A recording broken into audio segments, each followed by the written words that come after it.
adorons, Père, nous t'adorons. Quand tu es là, l'atmosphère change. Quand tu es là, ta gloire est là. Quand tu es là, l'atmosphère change. Je vous salue tous, amen, dans le nom de Jésus. Soyez bénis dans sa présence encore ce matin. Nous allons continuer sur notre thème de ce mois, amen, cette soif. Le thème qui disait « Mon âme a soif de Dieu ». On avait commencé mercredi avec cette première question. Qu'est-ce qu'on entendait, qu'est-ce qu'on voulait dire par avoir soif de Dieu? Amen. Parce que c'était vraiment cette question qu'aujourd'hui, aussi avec notre routine, avec ce qu'on voit, avec ce qui nous entoure, on a peut-être aussi tendance à se dire ou à confondre la véritable soif de Dieu. On avait juste, pour résumer, on avait parcouru que le fait d'avoir soif de Dieu n'était pas seulement de croire en Dieu. La Bible nous dit que même les démons croient en Dieu et ils en tremblent. Amen. Ça ne suffisait pas seulement de croire. Comme le simple fait de lire la Bible. Ce n'est pas le simple fait de lire la Bible, de connaître la Bible par cœur qui fait quelque chose.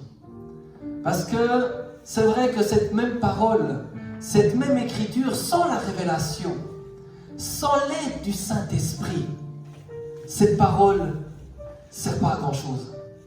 On peut voir ce que les docteurs de la loi ont fait de l'époque de Jésus. Ce qu'ils ont demandé de faire aux Romains, avec cette même base à la maison. Donc, c'était vraiment, on avait pu voir, c'était cette volonté de oui, d'entendre la parole, mais aussi maintenant de la mettre en pratique. C'est cette véritable soif, parce que Dieu, effectivement, prend plaisir dans ceux qui écoutent la parole et qui la mettent en pratique. Amen. Maintenant, ce qui nous permet maintenant de passer à cette deuxième question, qui est de savoir, est-ce que nous avons réellement soif de Dieu? Ou est-ce que nous avons plutôt soif de quelque chose que Dieu peut nous aider à avoir? Parce que là, ça va souvent des fois être similaire. Se dire non, moi j'ai soif de Dieu. Mais en réalité, j'ai juste soif de quelque chose d'autre que je sais que je peux procurer par Dieu. Amen. Et c'était là cette question. Jésus, déjà de son époque, a été confronté à ça. Jésus, déjà à cette époque, était confronté à ça. On peut prendre des écritures dans Jean 6. Dans Jean 6 au verset 26.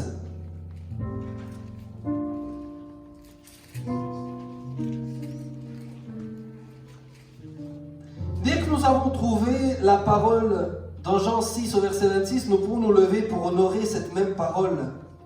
Cette même parole que la Bible nous dit qui est Jésus. Amen.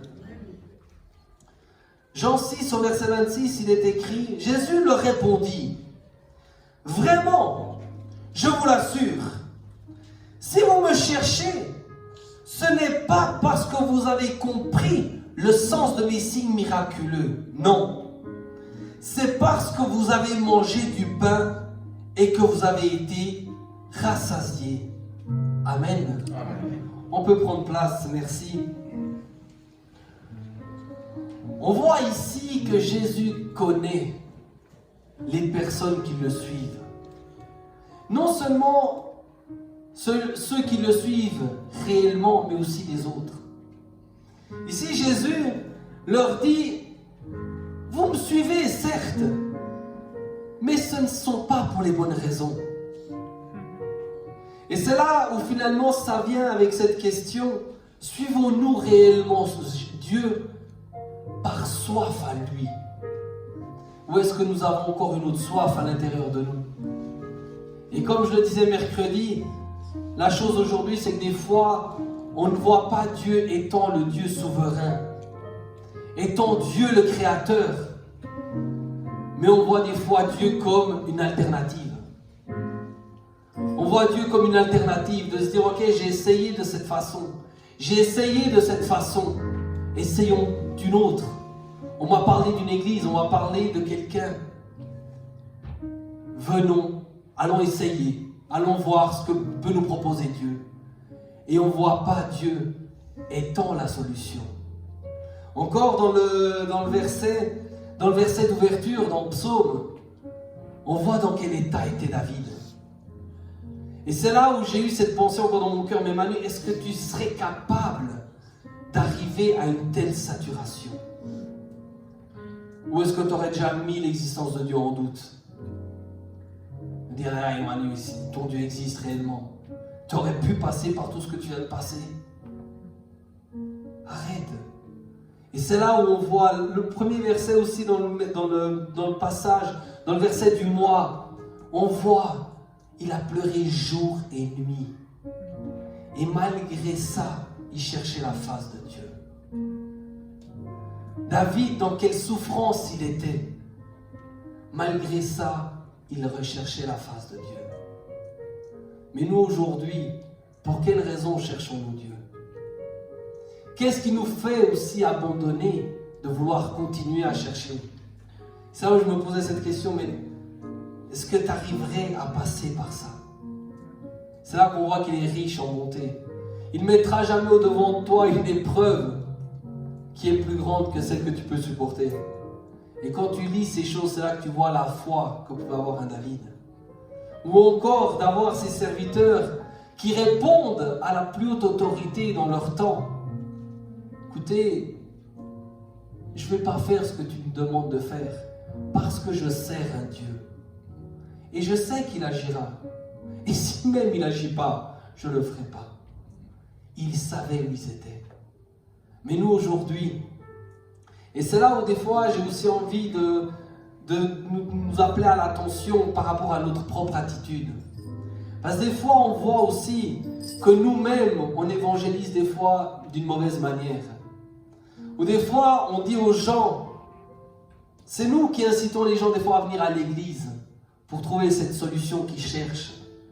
Et alors effectivement, c'est nous qui avons donné cette alternative aux gens. Encore, je me vois dans mes débuts de dire, mais ça va pas, ça t'arrive pas, mais c'est parce que tu connais pas Dieu, tu crois pas à Dieu. Viens à l'église. Alors oui, comme un bon ami que j'étais, ou que je suis, ils ont suivi ce conseil, ils sont venus à l'église, mais avec un Dieu en tant qu'alternative. Et effectivement, si maintenant, ça ne répond pas à leur envie, parce que Dieu ne voulait pas ça pour eux, ben ça, ils vont se dire non, mais ton alternative, elle ne marche pas non plus. J'ai essayé, je suis venu, j'ai cru, on a prié, mais il n'est pas là, l'enfant. Et on abandonne. Parce que l'alternative, ben, on a pu voir que ce n'était pas une bonne alternative. Et c'est là où on se dit, est-ce qu'on considère Dieu étant cette solution, ou est-ce qu'on le prend comme une alternative? Ici, ceux qui suivaient Dieu et Jésus, c'était l'alternative de pouvoir manger. Et non seulement de manger une fois, mais d'être rassasiés. Et c'est le fait qu'ils avaient été rassasiés qu'ils ont continué à aller.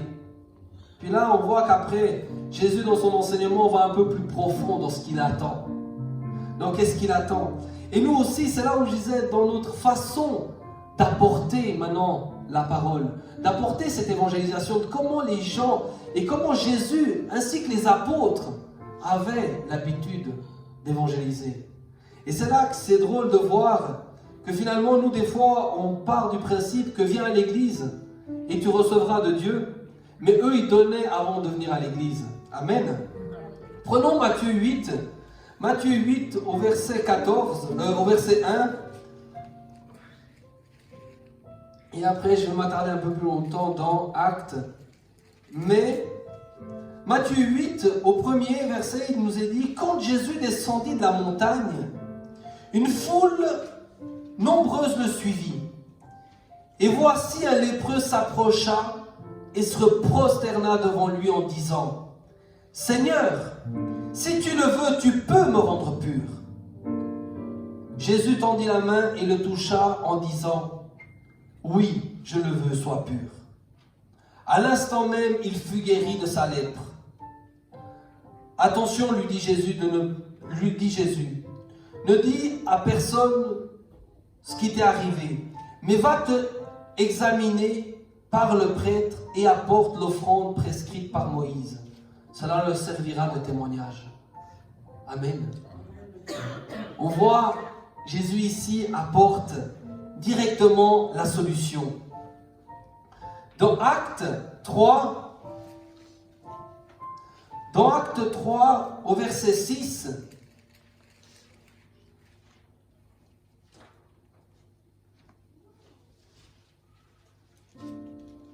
on peut encore même commencer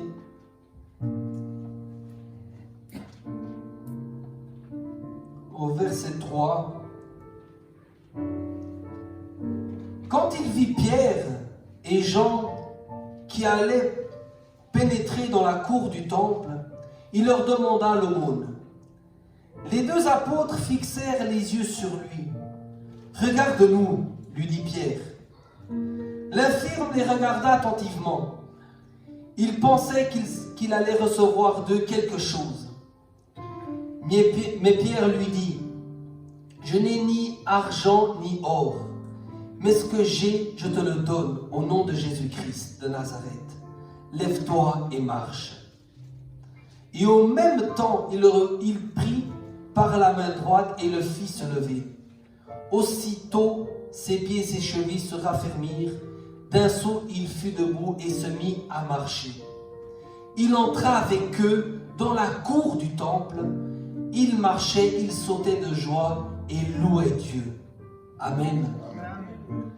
Et on voit ici maintenant, nous des fois, c'est vrai qu'on a peut-être cette tendance à voir un frère, à voir une sœur dans la souffrance. Et au lieu de guérir directement, d'intercéder directement, d'agir directement par l'autorité que nous avons reçue, nous aurons tendance à les ramener à l'église. Ce qui montre des fois qui nous pensons que nous sommes. Est-ce que tu crois réellement que tu es ce Fils de Dieu? Que tel il est sur terre, tel que nous sommes, et que tout ce qu'il a eu fait, nous pouvons aussi le faire. Souvent, c'est là où j'ai voulu aussi analyser, mais pourquoi on ne veut pas répondre directement à un besoin?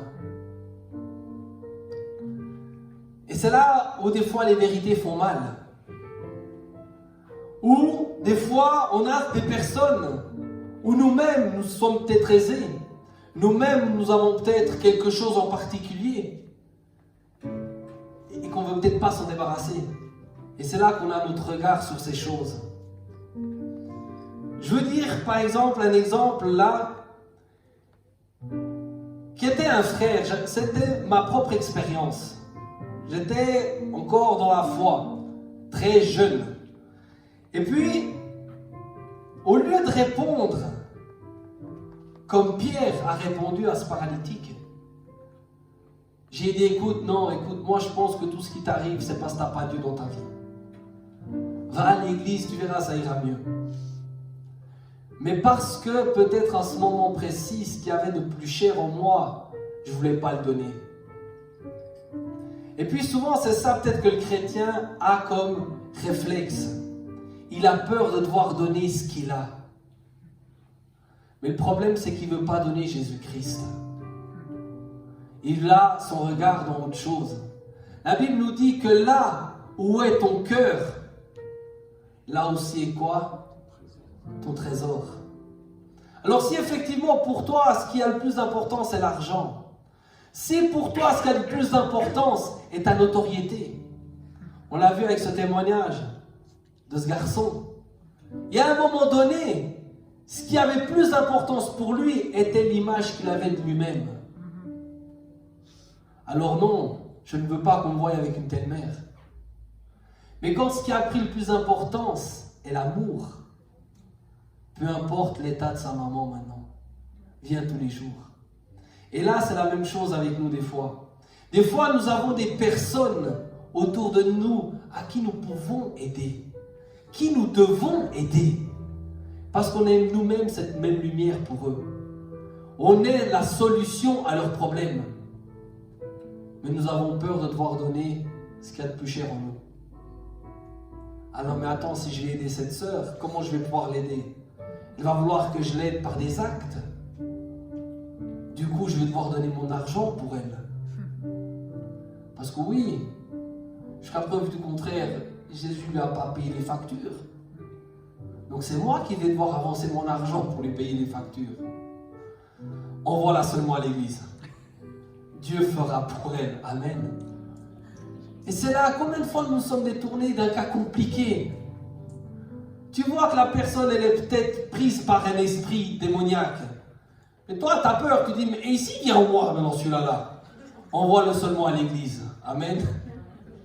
Et au lieu d'agir comme nous devrions agir, nous nous détournons. Parce qu'en réalité, nous-mêmes, nous sommes auprès de Dieu pour avoir quelque chose d'autre. Et Dieu est peut-être cette solution à avoir. Mais si Dieu devient cette véritable personne que nous voulons rechercher avant tout, si cette soif est réellement réelle, ben finalement, nous allons changer d'aspect. Maintenant, c'est vrai, on aura tous envie, on a tous cette petite voix en nous qui crie. Oui, mais Manu, à l'époque, c'était l'époque. Aujourd'hui, on a d'autres réalités. On a d'autres préoccupations. J'ai mon travail, j'ai mes engagements. Oui, c'est vrai. Puis maintenant, comment faire la part des choses? Comment faire la part des choses? Surtout avec ce qui vient juste après. Parce qu'il vient juste après, dans Jean 6, 27, ce qui vient dans juste après, c'est qu'il nous dit, travaillez, non pour la nourriture périssable, mais pour celle qui dure pour la vie éternelle. Amen. Et c'est là qu'on va commencer à vouloir discuter avec Dieu. C'est là où finalement, à de telles paroles, il est difficile à nous de garder silence et de s'appliquer. Sur le nombre qui était, il n'y en a que 12 qui sont restés jusqu'à la fin du dialogue. Amen. Il nous dit, travaillez non pour la nourriture périssable, mais pour celle qui dure pour la vie éternelle. Et c'est là maintenant, il ne savait peut-être pas le thème, mais en quelques secondes, il m'a relaté sa semaine, le pasteur Sylvain. Et c'est là maintenant, je ne lui ai pas dit, mais je lui ai dit, mais gloire à Dieu. Gloire à Dieu, il m'a dit, mais tu vois, j'ai oublié même l'anniversaire de ma femme aujourd'hui, de cette semaine, tellement je travaillais. Je fais, oui, fais attention quand même, tu risques de voir créature plus vite quand même avec ce genre de choses. Mais il me dit, mais c'est là qu'on voit, oui, lundi j'ai 3 prières, j'ai des enseignements, le mercredi, le jeudi je me déplace. Oui, mais c'est là qu'on voit la parole de Dieu qui se met en place. Et c'est là où finalement nous, maintenant, c'est là de se poser cette question. Dans ma journée, dans ma semaine, dans mon mois, combien d'heures je travaille pour des choses qui sont périssables? Et combien d'heures je travaille pour celles qui m'accompagneront pour la vie éternelle? Combien? Et c'est là que de nouveau commence à l'intérieur de nous. Moi, le premier, oui, mais tu as une maison à entretenir. Tu as des factures à payer. Oui, il ne dit pas l'inverse. Il ne dit pas l'inverse. Mais maintenant, sur quoi nous orientons-nous? Des choses périssables ou pour des choses qui nous accompagneront?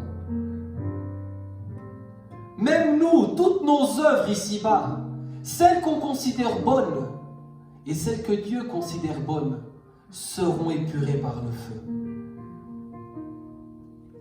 Qu'est-ce qui va subsister? Qu'est-ce qui va subsister en nous? Et c'est là, la voiture que vous voyez restera. Les maisons qu'on peut voir vont rester. Mais en réalité, qu'est-ce qui va nous accompagner? Qu'est-ce qu'il va nous accompagner? Est-ce qu'aujourd'hui, pour le chrétien, Est-il réellement raisonnable de travailler 24 heures pour le monde? Parce qu'en réalité, quand tu travailles pour le monde, tu ne travailles pas pour toi. Parce que souvent, c'est ça qu'on a envie de se dire. Oui, mais si je travaille pour Dieu, comment je sais que je travaillerai pour moi? Si je vais aider ce frère, ben je ne le fais pas pour moi. Mais en réalité, la Bible nous dit ici que quand tu travailles pour toi, mais pour des choses qui t'accompagneront, tu travailles aussi pour Dieu. Et c'est quand tu travailles pour Dieu que tu travailles réellement pour des choses qui pourront t'accompagner pour tout le temps. Mais si tu travailles pour toi, c'est ce qu'on appelle les choses périssables. Ce qui est périssable, de nouveau, c'est comme on aura envie de te dire, le monde te dira quand ils veulent faire de l'épargne, ils ne vont pas faire de l'épargne dans de la nourriture. Ils ne vont pas faire de l'épargne dans des voitures. Amen.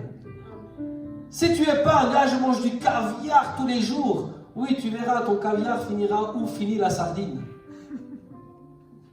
Amen. Où est ton épargne? Non, il te dira, je mettrai dans la pierre. Dans la pierre, oui, tu mets ton épargne dans la pierre, oui, c'est bien. Viens un tremblement de terre, où est ton épargne? Là, tu n'as pas fait l'assurance, hein, tremblement de terre. Hein. Ouais. Tout ça, c'est périssable. Mais quand on travaille pour Dieu, quand on est à son œuvre, quand tu es en train d'évangéliser un frère, quand tu es en train de prier pour un frère, ce sont là ces œuvres qui ne seront pas périssables. Ce sont là ces œuvres qui t'accompagneront. Et c'est là où on nous dit, où la parole nous exhorte à que cette parole ne s'éloigne pas de notre bouche. Si tu es dans cette conscience perpétuelle et constante d'évangéliser par ton attitude, par ton comportement, au même temps tu œuvres pour Dieu. Et au même temps, c'est là où tu travailles non pour une nourriture périssable, mais aussi longtemps que nous sommes là avec une soif intérieure pour atteindre quelque chose. C'est là où on a lu mercredi que beaucoup de personnes, des fois, restent dans le Seigneur, mais avec des faux raisonnements. Avec des faux raisonnements, avec des fausses croyances. Et ils utilisent encore la parole de Dieu pour ça. Parce que oui, Dieu nous a appelés à être le premier, nous le dernier. Donc là où je suis, je dois être le premier. Et si je dois écraser quelqu'un, qu'il soit fait selon Dieu. Et c'est là où on est en train de travailler, oui, mais pour des choses périssables. Pour des choses futiles. La chose qui a le plus d'importance aux yeux de Dieu, c'est ce même frère qui est à ta gauche et à ta droite. Et ceux qui sont dans leurs travaux, dans leur travail, en train de travailler, et qui ne connaissent pas Dieu, mais qui ont cette soif quand même de lui. Et là, c'est là où on se dit que finalement les gens à l'époque se disaient non, moi je vais amener les gens à l'église et ils vont rencontrer Dieu. Non, ils vont d'abord rencontrer Dieu par toi. Et c'est quand tu auras répondu à leurs prières qu'ils viendront adorer Dieu à l'église. L'église est là pour enseigner. L'église est là finalement pour permettre aux gens de louer Dieu. Mais c'est toi et moi la solution de ce monde. C'est à nous de savoir maintenant à quoi voulons-nous œuvrer. À quoi voulons-nous appliquer notre soif. Quelle est cette soif qui est en nous? C'est de pouvoir usufruire de la notoriété de Dieu, des bienfaits de Dieu, comme ces personnes le faisaient. Non, vous venez pour le pain. Vous venez pour le pain, vous voyez comment on est considéré. Je sors dehors, la foule me suit. C'est ça que vous voulez. Vous ne comprenez pas. Vous ne comprenez pas, comment il leur dit, vous ne comprenez pas le sens de ces miracles. Et nous, est-ce que nous le comprenons? Est-ce que nous comprenons pourquoi Dieu a enlevé de moi cette maladie? Pourquoi Dieu m'a sauvé? de cette maladie? Est-ce que c'est pour que je puisse retourner à ma vie passée, mais de plus belle? Parce qu'aujourd'hui, maintenant, plus rien ne me retient. Ma sortie du chômage, pour que finalement, aujourd'hui, je puisse enfin avoir ma voiture. Celle que je convoitais tant. Ou est-ce que c'est aujourd'hui pour donner cette même solution à quelqu'un? Amen. Quelle est cette soif qui est en nous? Maintenant, c'est là où on se dit que finalement, Jésus lui dit, cette nourriture, c'est le Fils de l'homme qui vous la donnera. Car Dieu le Père lui a accordé le pouvoir en le marquant de son sceau. Mais des fois, on se retrouve comme eux, à se dire, mais maintenant, montre-nous des signes. Montre-nous des signes que tu es Dieu. Montre-nous des signes que tu es cette personne que tu prétends. Et c'est là que nous-mêmes, des fois, on cherche ces signes à l'intérieur de nous. Se dire, ok, est-ce que oui, tu fais ceci, c'est-à-dire que ça sera cela. Mais ayons un seul verset dans notre cœur avec une conviction ferme. Nous avons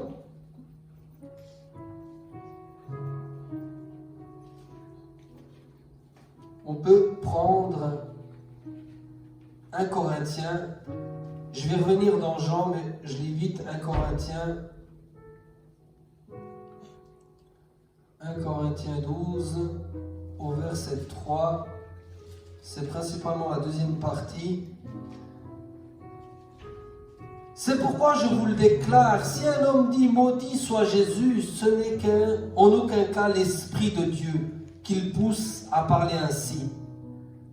Mais personne ne peut affirmer Jésus est Seigneur si ce n'est conduit par le Saint-Esprit. Ayons cette conviction en nous que nous sommes conduits par le Saint-Esprit. Que tout ce qui se dresse au-devant de nous est pour apporter une solution. Parce que maintenant, en vérité, nous nous posons tous cette question. Nous nous posons tous cette question au fond de nous. Celle qui est dans Jean 6, verset 28. Et que devons-nous faire pour accomplir les œuvres que Dieu attend de nous? Qui ne s'est pas posé cette question? Tout le monde, je pense. Amen. Tout le monde s'est posé cette question. De venir au-devant de Dieu. Mais Dieu, que dois-je accomplir pour toi? Et toute personne se la pose. Toute personne se la pose. Je suis venu sur terre faire quoi? Accomplir quoi? Alors maintenant, oui, tout dépendant de la personne, c'est ce qu'on nous parle de la crise de la trentaine, de la quarantaine, de la cinquantaine, c'est ces crises-là. Amen. Dire, ok, j'existe, pourquoi? Alors on a dit, après ils se tournent vers des astres, vers des cartes, vers des X, et on leur dit comment ils doivent mener leur vie. Amen. Mais cette vraie question doit être toujours tournée à Dieu. Et c'est là où après on se dit maintenant, et que devons-nous faire pour accomplir les œuvres que Dieu attend de nous? Donc Dieu a une attente particulière pour nous. Dieu a quelque chose à nous donner afin que nous puissions les accomplir. Mais qu'est-ce que c'est? Et c'est là que tout dépendant de comment nous sommes connectés, de tout dépendant comment nous sommes finalement en relation avec Dieu, on va se donner des théories. On va dire, Dieu m'appelle à ceci, Dieu m'appelle à cela, je dois œuvrer dans ceci, je dois œuvrer dans cela. Mais quand on regarde la réponse de Jésus, elle est simple. Quand on regarde la réponse que Jésus donne, elle est quand même relativement très simple. Et là, au verset 32, il lui dit, mais Jésus leur répondit, vraiment, je vous l'assure, ce n'est pas Moïse qui vous a donné le pain venu du ciel, le vrai pain. Car le pain qui vient de Dieu, c'est celui qui descend du ciel et qui donne la vie au monde. Seigneur, dirent-ils alors, donne-nous toujours ce pain-là. Jésus leur répondit, c'est moi qui suis le pain qui donne la vie. Celui qui vient à moi n'aura plus jamais faim. Celui qui croit en moi n'aura plus jamais soif. Amen. Mais combien viennent à l'église et continuent avec cette soif? Parce qu'ils ont toujours une soif pour les choses du monde. Une soif pour leur propre personne. Où il y a encore Dieu avant. Il y a eux avant Dieu encore, pardon. Mais le jour où il y aura Dieu et ensuite nous, c'est là où on aura ce courage de se détacher des choses que nous devons accomplir. Soi-disant pour le monde. Amen. Mais maintenant, il y a des fois cet acte. Et c'est là où on nous dit que Dieu prend plaisir. Et il veut qu'on vive par quoi? Par la foi. Parce que oui, c'est là maintenant ce pas de foi que nous devons prendre. C'est là ce pas de foi que nous devons se dire, oui Seigneur, je ne veux plus moi-même prendre soin de ma vie. Mais je veux te laisser toi prendre soin de ma vie. Amen. C'est là où on pourra être plus préoccupé par nos collègues de travail qui ne connaissent pas Dieu. Par ce frère qui demande une prière. Par cette sœur qui demande ou qui a un appel au secours. Amen. Mais si je suis encore conduit pour moi, c'est d'abord moi. Et c'est vrai que les quelques premières années, je ne vous le cache pas, les premières années dans le Seigneur, j'ai pu voir que j'avais toujours une soif. J'avais cette envie de connaître Dieu, mais toujours en voulant me protéger moi-même. Et c'est là où je disais à Dieu, oui, je ferai ceci, je ferai cela, mais quand je serai à ça. Mais finalement, mon à ça, j'ai pu me rendre compte qu'il augmente à chaque fois. Au début, je disais, mais Seigneur, quand j'aurai un salaire fixe de temps, là, je pourrais commencer ça. Mais ce salaire fixe, aujourd'hui, j'ai déjà bien dépassé celui que je lui demandais au début. Mais oui, je t'attends toujours. Et c'est là où, quand on lit l'histoire aussi, comme on l'a déjà lu la semaine passée, d'Abraham, quand il va dans un pays, on voit comment lui pense se protéger. Il pensait avec son idée être de la bonne façon, conseillant sa femme de dire, écoute, on n'est pas mari et femme, amen. On est frères et sœurs. Il était déjà en esprit, lui. Hein? Amen. Mais on voit que sa solution n'a servi à rien. Et nous, des fois, combien de fois nous ne prenons pas des décisions par rapport à notre pensée, au lieu de nous référer à Dieu. Et c'est là où je dis que maintenant, cette foi-là de faire ce pas, de dire, Seigneur, je me remets à toi. Et je suis d'accord d'œuvrer maintenant pour ce que tu appelles cette nourriture qui ne périra pas, mais qui pourra m'accompagner. Et c'est compliqué ce pas. C'est compliqué ce pas. Parce que c'est cette première bataille que nous devons gagner à l'intérieur de nous. Et c'est là où nous-mêmes on est la solution de ce monde. Parce que ce problème, cette première bataille, chacun de nous l'a déjà traversé. Je pense que tout le monde, en tout cas moi je parle pour moi, il y a un moment donné où j'ai eu ce combat d'avoir peur de perdre des amis, ma femme, mes parents, pour Dieu. Parce qu'à un moment donné, on nous dit que l'appel est général, mais le salut il est individuel. Ce salut-là, je l'ai reçu qu'au moment précis où je l'ai reçu. Et là, j'étais à porte-à-faux à un moment donné aussi. De dire, ok, mais moi je vais là, mais vous allez là, écoute, je vais quand même.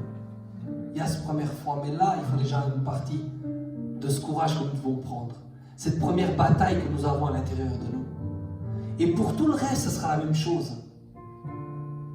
Et c'est là qu'on commencera à avoir cette véritable soif de Dieu. Qu'on aura quand même plus plaisir à faire les choses de Dieu que les choses du monde. Oui, on peut entendre aujourd'hui certains témoignages au sein même de cette église, du travail qu'ils ont et du boulot qu'ils ont. Aujourd'hui, beaucoup de personnes perdent encore du temps dans le boulot, dans des choses qui ne restent pas.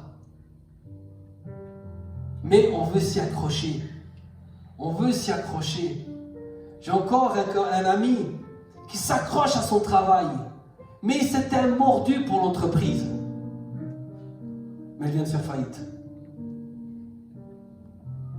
Il vient de perdre toute sa stabilité. Il vient de tout perdre.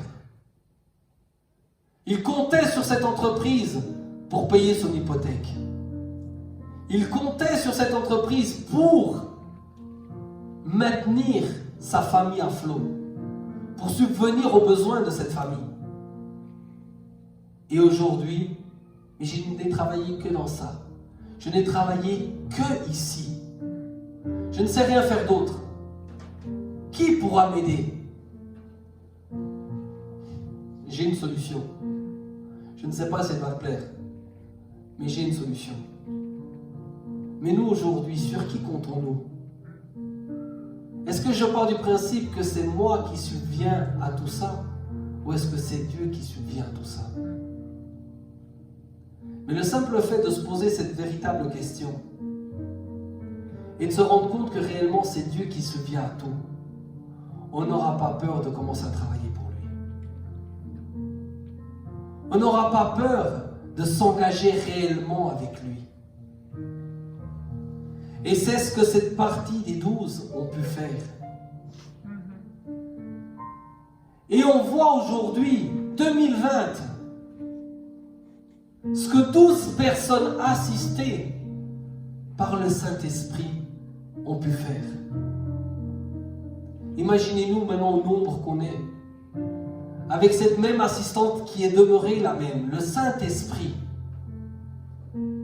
Qu'est-ce que nous pouvons faire? Amen. Le monde dénonce toutes choses. Le monde dénonce tout ce qu'on voit de mal dans la terre. Il n'y a pas besoin, les smartphones, les X, tout le monde dénonce les problèmes. Mais en réalité, combien annoncent une solution? Mais nous-mêmes qui avons cette solution, nous, que faisons-nous? Amen. Que faisons-nous?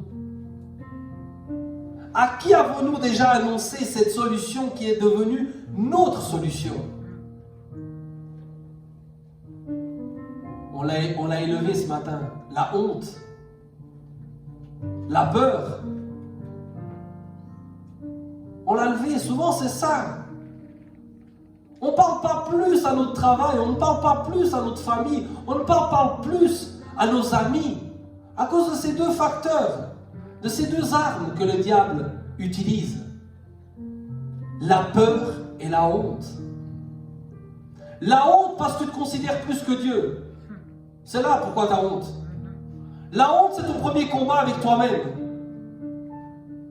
Pas si tu as honte de quelque chose, c'est que tu places quelque chose en dessous de toi-même. Si j'ai honte de traîner avec Sylvain dans la rue, c'est que je me considère plus que lui. Si j'ai honte de manger avec un clochard, c'est que je me considère bien plus qu'un clochard. Es-tu à ta bonne place?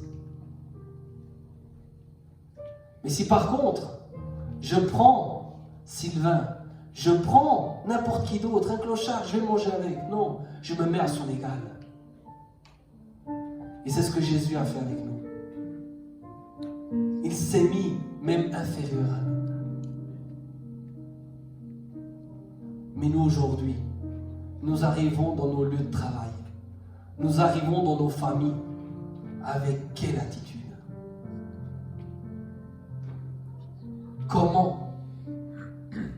que nous rendons compte que nous sommes réellement la solution de ce monde? Est-ce que nous nous rendons compte réellement que finalement, nous sommes la lumière de quelqu'un?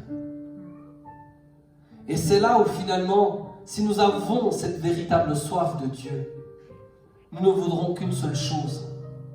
Et nous irons constamment auprès de lui, comme le faisait Jésus-Christ. Comme le faisait Jésus de son vivant, où on nous dit tout le matin il allait auprès du Père. Et il nous dit même, lui-même, il témoigne que je ne fais rien sans que le Père ne me le dise. Et là, si nous avons cette soif de Dieu, et que nous connaissons que ce qui importe le plus à Dieu est de sauver les âmes, ben nous-mêmes nous irons auprès de ce Dieu demander, Seigneur, qui veux-tu que je sauve aujourd'hui? Qui veux-tu placer au-devant de moi? Et tu verras qu'il ne se passe pas un seul jour que tu ne puisses œuvrer pour Dieu. Un seul jour. Mais pour qui veux-tu aujourd'hui travailler? La Bible nous dit, Jésus leur dit, travaillez. Travailler, on doit travailler. Maintenant, c'est de savoir pour qui. Pour toi ou pour lui. Pour les choses périssables ou pour les choses impérissables. Les choses qui t'accompagneront quelque temps dans ce passage ici-bas, ou des choses qui pourront te accompagner pour la vie éternelle. Quelle est la vie que tu veux favoriser? Et dans la vie que nous voyons là, que nous sommes là, pour ceux qui sont plus terre à terre, comme on dirait, c'est exactement la même chose. Est-ce que tu préfères le petit plaisir, ça c'est mon combat d'aujourd'hui maintenant, du chocolat? Amen. Ou est-ce que tu préfères le plaisir d'être plus à l'aise dans la santé plus loin? C'est dans tout, il y a un prix à payer. Dans tout, il y a un prix à payer. Il y a un travail pour tout. Aujourd'hui, est-ce qu'on préfère répondre aux désirs que nous avons encore en nous, ou est-ce que nous préférons regarder au plaisir que nous aurons pour la vie éternelle? Le témoignage encore de cette semaine de ce docteur m'a quand même beaucoup fait réfléchir aussi. Se rendre compte, ce qui m'a choqué, c'est que père de 2 enfants, quand il était en face du Seigneur, il ne pensait même pas à eux. Amen. Je me dis, quand même, hein?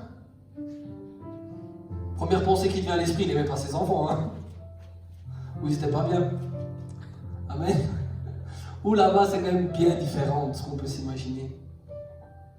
Ou c'est bien différent de ce qu'on peut s'imaginer.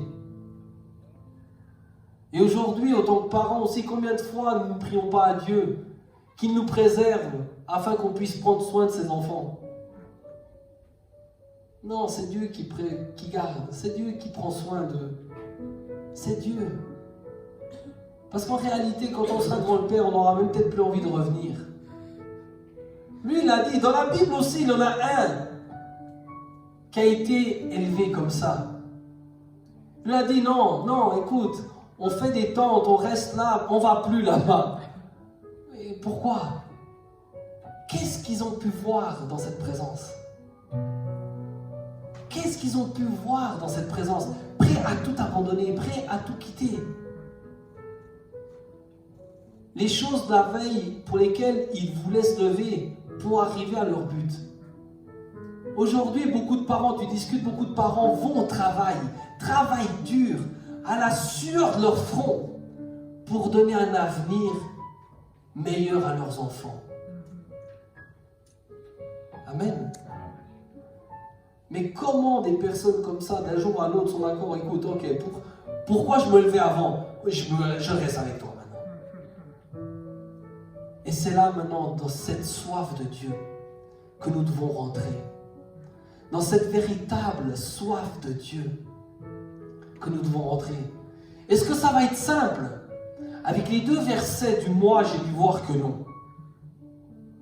Quand je regarde l'état de cette personne qui dit « Seigneur, mon âme a soif de toi », nous avons pu voir la gloire qu'il avait dans Proverbe. il nous disait que c'était lui qui était au-devant de la foule pour aller adorer Dieu. Il se remémorait avec émotion, nous dit la Bible, les sentiments qu'il avait et dans quel état il était quand il soupirait à Dieu. Oui, nous allons avoir peut-être ce même combat à l'intérieur de nous. Mais ayons cette foi qu'il est là. Qu'il est là. Et c'est là où on doit être rempli. Parce que finalement, la Bible nous dit que nous ne sommes plus des personnes de cette terre. Dans Jean 6, 38, Jean 6, 38,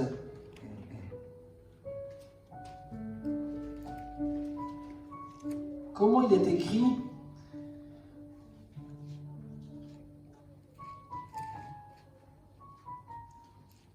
Car je suis descendu du ciel, ce n'est pas pour faire ce qu'il me plaît, mais pour accomplir la volonté de celui qui m'a envoyé. Amen. Dans d'autres versions, c'est ma volonté. Là, ça va à peine plus loin, ce qui me plaît. Donc, on peut entendre qu'il y avait des choses qui plaisaient à Jésus. Mais il n'est pas venu accomplir ça. Lui qui est venu du ciel n'est pas venu accomplir ce qui lui plaît, mais est venu accomplir les choses de celui qui l'a envoyé. Mais nous, aujourd'hui, nous sommes dans ce même cas de figure. Nous ne sommes plus ces personnes que nous étions autrefois. En plus, nous qui avons fait ce baptême, nous qui avons fait ce baptême, qui avons accepté le Seigneur Jésus-Christ comme Seigneur et Sauveur, on nous dit qu'on vient de quelque part d'autre. Jean 1,13, ici dans cette version, il dit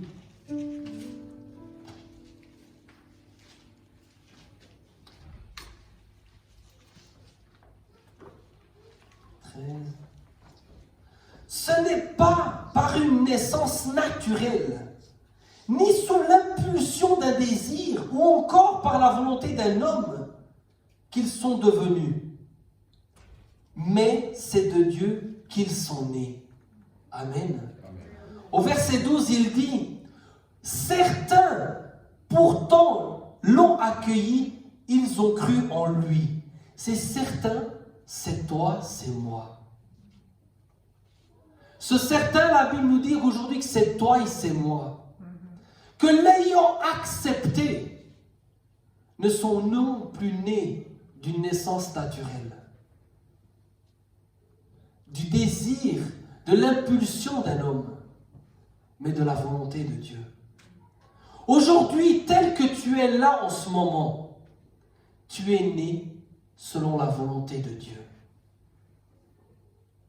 Mais maintenant, pour accomplir quel désir?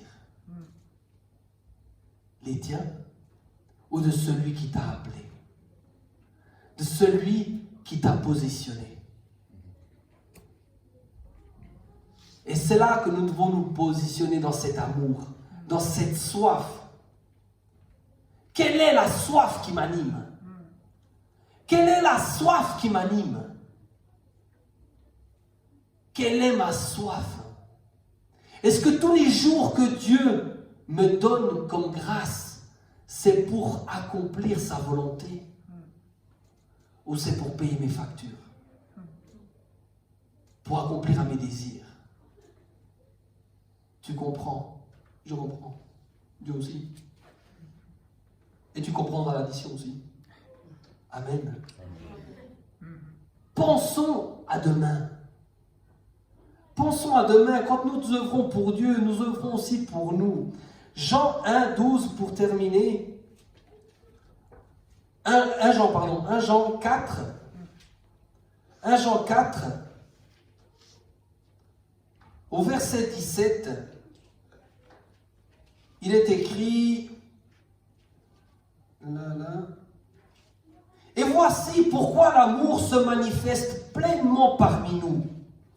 C'est pour que nous ayons une entière assurance au jour du jugement, d'autant plus que notre situation dans ce monde est celle que Christ a connue lui-même.